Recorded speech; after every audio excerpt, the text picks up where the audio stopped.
Hi everybody, this is Ken LaValle from Enterprise Bank and welcome to another episode of Enterprise Bank Presents Dollars and Cents. As always, I'm with my co-host, my colleague at Enterprise Bank, Prima Nagathan, and we're here again to talk to you about some of the issues we're seeing in the community when it comes to your finances, how to protect yourself from being victimized by certain criminal elements that are in society today. We're very, very happy to have as our guest today Marian Ryan, the District Attorney of Middlesex County. Marian Ryan is a prosecutor for many, many years, has worked very closely with law enforcement, with agencies like banks, and has worked tremendously to educate the public, to keep everybody aware of what's going on in the community so they won't be victimized. So thank you, Marian, for being on our show once again for at least a second time, and maybe a third. I'm not quite sure, but Marian believes it's been 3 times. So thank you, Marian. I guess we're going to start with what we've been seeing now, and we recently saw in Lowell an individual who was charged with soliciting up to $76,000 involving fake charities, basically going out and asking people for money to give donations to firefighter charities, cancer patients, other charitable organizations. All of that was fake, was non-existent. Please tell me how an individual who is approached by someone asking for money for a charitable organization can be sure they're giving their money to the right person. Well, really the best way to do that is if you've selected a charity that you want to give some money to go online and find that charity yourself. Mm-hmm. Because what happened in that particular case is it's a name that sounds like who you want to give the money to, so we frequently hear about people giving donations to the American Cancer Fund, right, which is different than who you really want to be giving to, or the Veterans organizations. There are a lot of veterans who've been disabled rather than the disabled American veterans. Mm-hmm. So people hear a few of the words and they think that's who they want to support. Right. You're much better off just going and finding the actual web page or calling someone and getting them to send you the information. I see. Now, currently, obviously, we've experienced several natural disasters in the country. The horrible tragedy that occurred in Las Vegas, and whenever something like that happens, there are attempts to raise funds for the victims of these incidents. Tell me what's going on with that. So, unfortunately, we've already heard of people, people want to be generous. Right. And the legitimate charities have already raised an enormous amount of money. But both, as you mentioned, the Las Vegas tragedy, the hurricanes, the floods, there's been all sorts of things reported to us. People are putting up GoFundMe pages that have nothing to do with any legitimate fundraising. Wow. And people go on and start looking, they want to be helpful, find one of those, and now they're contributing to something. So again, the best advice is really to go to some legitimate source and make your own donation rather than responding to something that comes to you. I see. So you're recommending that people do the work themselves, not actually respond to a request for these funds. Do the work themselves. Particularly online. Yeah. If you get contacted and you think you're interested, at least have someone send you something so you have something in front of you to see. It's very hard to verify something online if you're responding to a request. Absolutely. So these solicitations are coming through all different forms, right, Marian? Whether it's a person at the door knocking on the door, which I think raises its own concern to not open doors for individuals that you don't know, or whether it's emails. I know I saw a bunch of emails come through on my personal email address within minutes after an incident to start to see. So question that, maybe go online and actually research reputable organizations that are raising funds for these events. Absolutely. Or go to something like the Red Cross or something that you know they're all collecting money for those funds. And the other piece being, which is very dangerous, is the folks that ask you to leave money outside. Wow. So they're calling, and particularly it's for local police and fire departments. Put a check and please tape it to your door. You don't want people coming to your door. You don't want to be handing out either cash or checks that way. And they try to, tout that as we're going to make it very easy for you. Just tape your check to your front door or something. Right. So in this particular case, that's exactly what this gentleman was doing. Apparently, he was sending people to the homes of the people he solicited and picking up checks at those locations. Is that correct? Yes. I see. Now, this individual was eventually caught because someone became suspicious and actually tried to contact the phone number that he had left for them to call, and they found out that number was fictitious. That's when they contacted the police, and then the investigation began.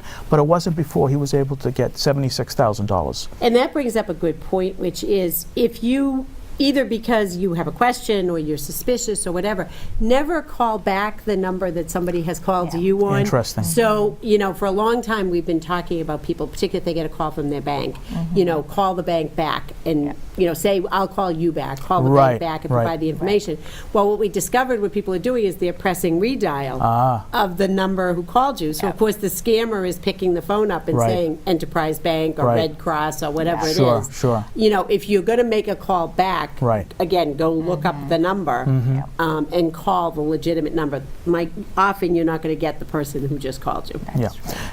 What other scams are we seeing right now? I know we talked about another very reputable charity here in New England that many people are aware of and are already taking advantage of that. So there's a lot of that whole piece. As the holidays come, we'll see a lot of appeals to people's sympathy, particularly children's kinds of charities. Yeah. People start giving to those.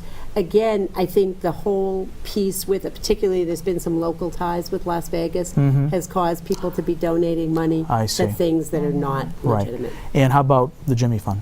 And the Jimmy Fund has been one that, people really do support in this area. They're so closely connected to the Red Sox. Right. And particularly difficult this year is the Jimmy Fund did just have their walk, their legitimate walk. There were posters and banners all over the city. Yes. So I think people have been really vulnerable the last month or so because they get an appeal.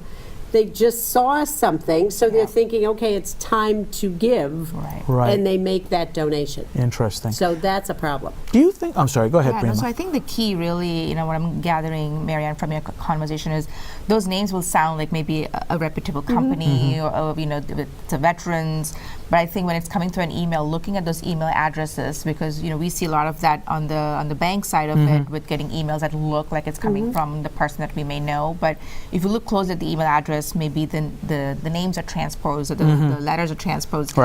Pretty sneaky way to try and get people to make those donations. So research, I think, is so important. And sometimes if it's a new organization that's looking to raise money, I have found, on my personal research, trying to just Google something, sometimes you'll see if there are other members that may have reported that organization to be fraudulent or calling law enforcement or even the DA's office. I'm sure that there are some resources available there. Well, the other piece of it is a lot of times you don't actually know the name of the real charity. For instance, the Jimmy Fund. We all call it the Jimmy Fund. I think it's actually the Dana-Farber Jimmy Fund, whatever. So people see something and they think, oh, that must be it. That must be the piece. And the other thing that we ask people is, if you get, you're getting that, or you feel that you've been approached by somebody, even if you have maybe seen this show and you don't contribute, let somebody know that. Let the senior center, the police department know that, because we want to alert other people. So if we're seeing it, in Lowell or Tewksbury or something, it's likely there's a lot of calls. So the senior centers, the local papers have been great about putting something out and reminding people. Is it your perception that the individuals responsible for these crimes, are they local? Are they national? Are they international? Or is it a combination of all three? It's a combination. It's a combination. I mean, obviously the people who are coming to your door, they've got some local base. But we're also seeing some that when we're trying to trace back the emails, they've been routed through 7 people. We don't know where they're coming from. They're probably offshore. So I think it's that combination of I see. So Marian, I know in your conversation you mentioned something that kind of just stuck with me is, some of the donations requesting you to put cash or check outside your home door. And as a banker, it's hard to think of when people are leaving checks in their mailbox for someone to collect, or they're looking to pay their bills. And now with the holiday season coming up, we're all going to be out shopping. And of course, we go to our gym, we kind of run around with our personal lives. The question comes with the pocketbooks, especially we women. I know we carry our pocketbooks with us, and more than likely I have my driver's license, my credit cards, my checkbooks. And I know there's been some concerns within our communities. Marian, you want to talk about what we need to look out for? I always talk about the fact that as much as we talk about the scams, the number one complaint or crime that we get coming to us, particularly involving women, is they go to the store, grocery store, the department store, and you get distracted, you got a lot of things you're doing, and they're putting their purse in the basket of that shopping cart. And the way we typically get those is the victim doesn't even notice that it's disappeared. The security folks will be upstairs, they see somebody come by, they've lifted out a wallet or a Sure. checkbook. They pursue them out into the parking lot and come back to the woman saying, here's your wallet. Yeah. No idea. And especially at the holidays, Thanksgiving, whatever, you're buying a lot of big food things sometimes. People are busy at the shelf. You Yeah. can't manage with your purse. You put it in the car. Right. It really is just such a temptation. And as you said, it's not just the cash, but they've got now your license, Right. your charge card. Absolutely. Maybe some people carry the Social Sure. Security card Correct. around Sure. with them. So that's just a little bit of planning before you go into the store. What do you really need? Your Right. list, your credit card, maybe your debit card, whatever Sure. it is. Leave everything else at home Right. and just bring with you what you really need. And really the sort of ploys that some people have of, I'm going to put the child strap around it, or I'm going to put an item of clothing in a department Yeah. store. It's not gonna help. They're quick enough. They're not going to Sure. care about that. And the other piece is, when you're outside in the parking lot. A parking lot's a very dangerous place for men and women, but particularly women, because they get out there often. You've got a lot of packages. You're Yeah. a little distracted. Right. Lots of people are opening the doors. They put their purse in the seat, and then they walk around to the back of the car to put packages in. Right. Very easy for somebody to run by. We've had real tragedies where somebody's taken off with a purse, somebody chases them. One of the most dangerous things in parking lots are the little, the yellow cement bumpers that you put Yes, your car up. right, right. Someone starts to run, Yeah. they don't see that. Right, they We've fall. had bad falls Yeah. over Sure, that sort sure. of thing. So it's really just kind of keeping your wits about you, Right. locking the car. We all have the habit of, and this is men and women, especially as the weather gets bad, Yeah. starting the car to clear the windshield. Now Yes. your car is potentially going to Running. disappear. You're at the back of the car. So really just taking a moment to focus on right, those things. Right. Along those same lines, we've been dealing with what is now known in law enforcement circles as the felony lane gang, and they're using a strategy similar to what you just talked about. And what they're doing is, in this region, and this is a gang from Florida that has now come up the East Coast and is hitting New England, and they are actually going to daycare centers. They're going to parks where children and their mothers often go. And they go to the automobiles and they find a car door that might be unlocked, or even if it's locked, they'll break in.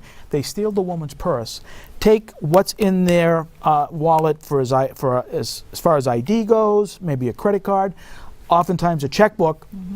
They'll take one of the partners, a member of this gang, and they'll disguise the person as the woman whose photo is in that driver's license. Take her through a bank, drive through the farthest lane away from the bank, which is the felony lane, and slip in through the through the tube the person's ID, the license, and a check. They try to cash a check. And this has been a very, very active gang here in New England for the last several years, and they're taking advantage of many people and stealing a lot of money. And two other pieces, one are which that a lot of people go and are not as careful as they might be at a gym or something, and leaving things in their pocket. So they take off a coat or whatever, and they've got a hand, so you don't even have to open the purse. Right. They've got their driver's license, maybe the little cases that people use now in the back Sure. of their phone. Yeah, They yeah. shove in their credit cards and their driver's license. Very easy to just lift those out. And the other place where we got a lot of people taking things out of cars, and it really is very sad, but is cemeteries. Why? So people go out to a cemetery to Right. see the grave of someone Yeah. and leave their purse in the car, leave the door unlocked thinking they're only going a few feet and it's pretty secluded. Someone just comes right by. It takes Right. a second while Right. you're distracted for Absolutely. somebody to take those things. Absolutely. Also, I'm thinking is another great place, the parking lot where we take our kids for our games and Yeah. stuff over the weekend. You don't want to Yeah. grab stuff Right. with you, your wallets, your checkbooks, cash, leaving it in open sight within Yeah. our vehicles. Not only will they damage your vehicle by breaking your window, Right. they're stealing your information. Absolutely. Yeah, this has become a very, very common problem. As a matter of fact, these types of frauds and scams and larcenies that are taking place, even some street gangs are now gravitating to these types of crimes because they find them, they're less dangerous, they're less likely to be prosecuted, and they're more, they garner more proceeds from these types of crimes than they may from doing an armed robbery. Well, it's things like I think if everybody looks in their local paper, when they publish the police log, one of the most common things now is going through unlocked cars at night. Yeah.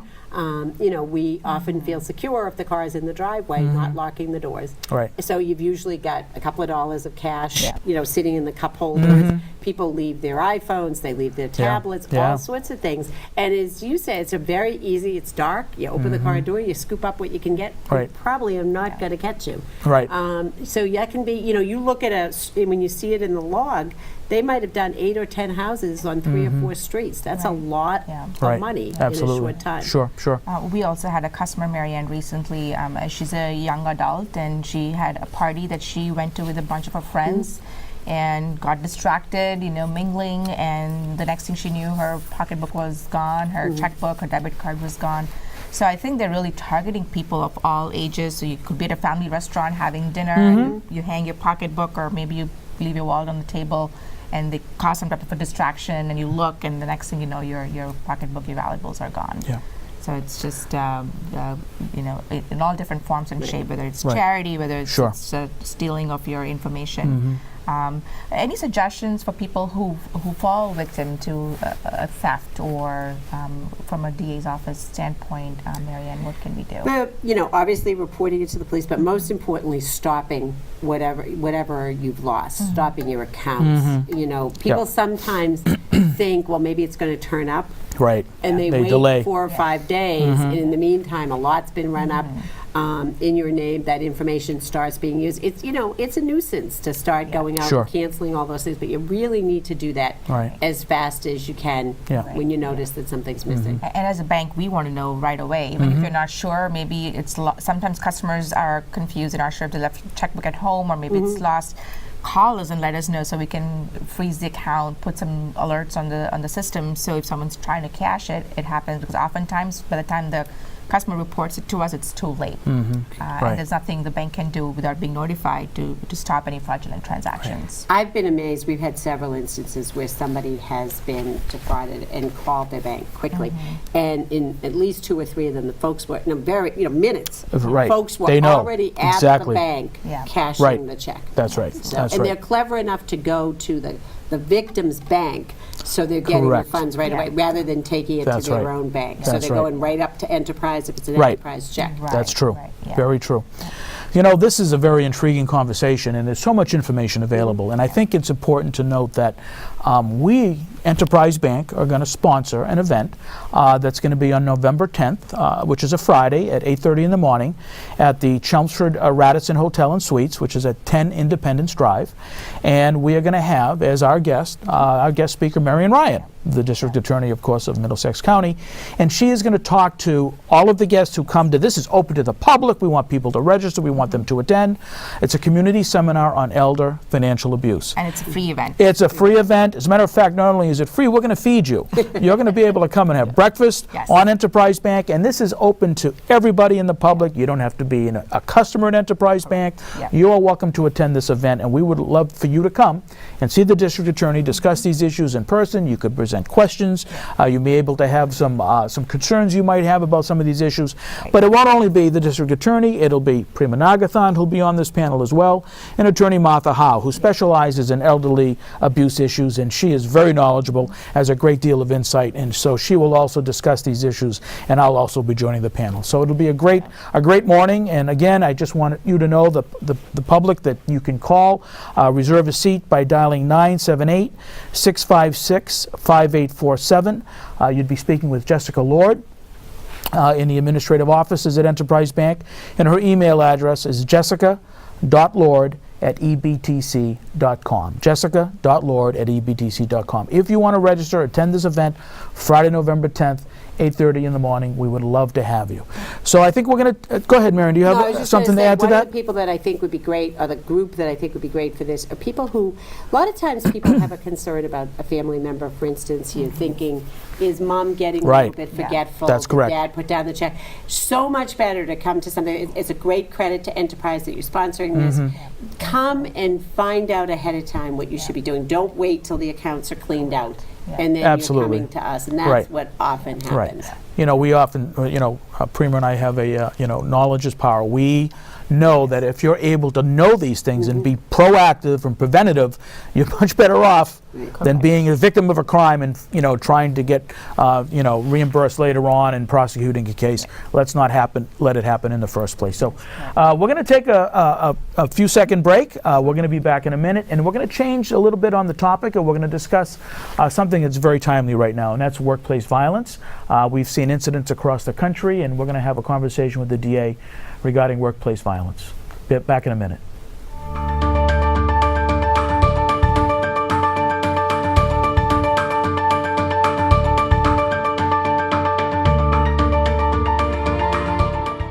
Hi, this is Ken LaValle, and welcome back to Enterprise Bank Presents Dollars and Cents. Of course, again, I'm with my colleague, Prima Nagathan, and our guest today is District Attorney Marian Ryan of the Middlesex District Attorney's Office. So we just spent the first segment of the show talking about financial crimes and how to protect yourself from being victimized. Now we want to turn the conversation a little bit to something that's very timely and something we're seeing a lot in the media, and that's workplace violence. And the District Attorney has been kind enough to partner with Enterprise Bank in the past, come to our facility and talk to our employees about workplace violence, what it's all about, how to prevent it from occurring.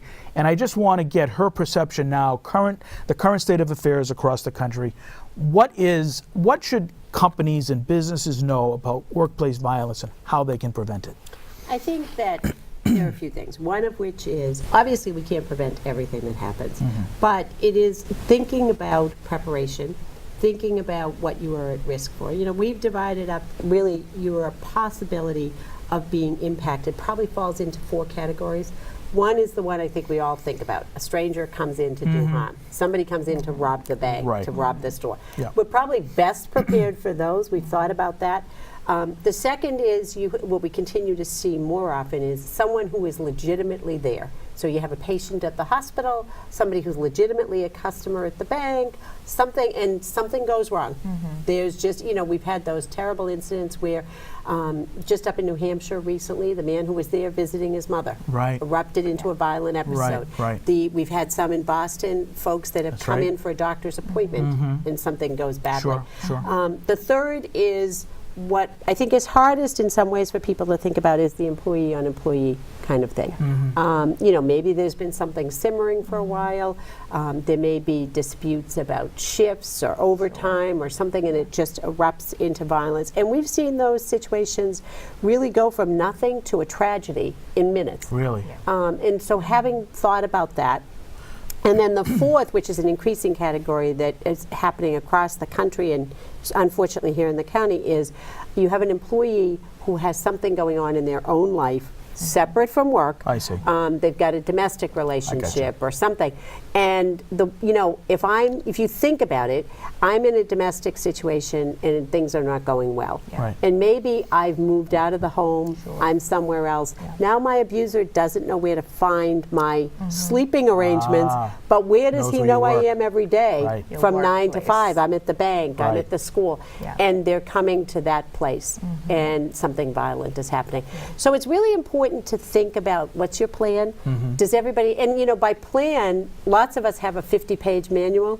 You're not going to have time to go get that if something's happened. So really just having a focus where folks know what to do.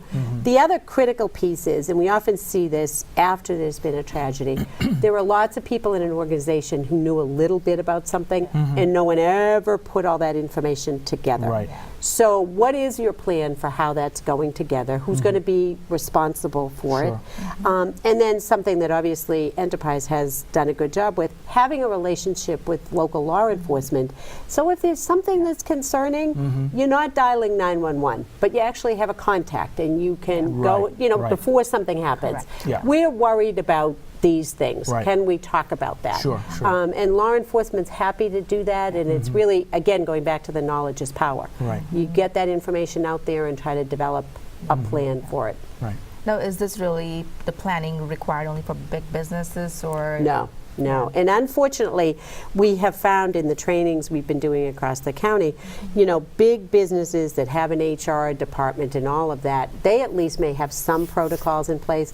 The harder places to plan for are things like a small restaurant. a family restaurant. They don't have an HR director. They don't have these other things in place. So how are you going to manage when something's going on with that? Right. Exactly. So what we've done at Enterprise Bank, we've had you come and talk to our employees. We've talked about domestic violence. We've given the training. We have the protocols, the policies in place. And recently we also did some training on the active shooter scenario. And even though it's unlikely going to happen, it's always in the back of someone's mind, particularly when you see these events take place across the country, as we know, which just occurred in Las Vegas and so forth and so on. So that is something we try to do. But what I find a little bit more complicated is the individual employee who may have a domestic situation, potentially even a restraining order. And how does the rest of the employees know that that person has a restraining order, and is that something that is confidential? Is it something that should be, is the person, if they don't want to release that information, are they required, that type of stuff? So it's really a balance, because obviously people have a privacy interest. They don't necessarily want everybody in the company to know they're having a domestic problem.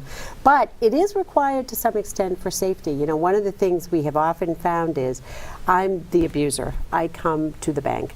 My victim works in the bank. You may know me. You might have seen me at events. Right. You're not suspicious of me. Correct. Right. And if I haven't shared that there's something going on in our lives, I show up and say I'm meeting my girlfriend, wife, significant other for lunch or whatever.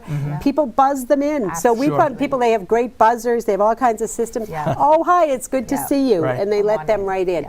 So it is important for companies to be thinking about, are you going to have some kind of policy where somebody who's in that situation is going to be, you're going to ask them to disclose that to HR or somebody, keeping it as confidential as possible, but alerting the people who might see that individual. You know, I would have no reason to be suspicious of seeing your significant other in the parking lot, thinking they might be going to pick you up, unless I know that there's a difficult situation that's been unfolding. So it would be up to that employee to be a little bit, take it upon themselves to say, if there is a concern at my workplace, maybe I should let my manager know or my supervisor know.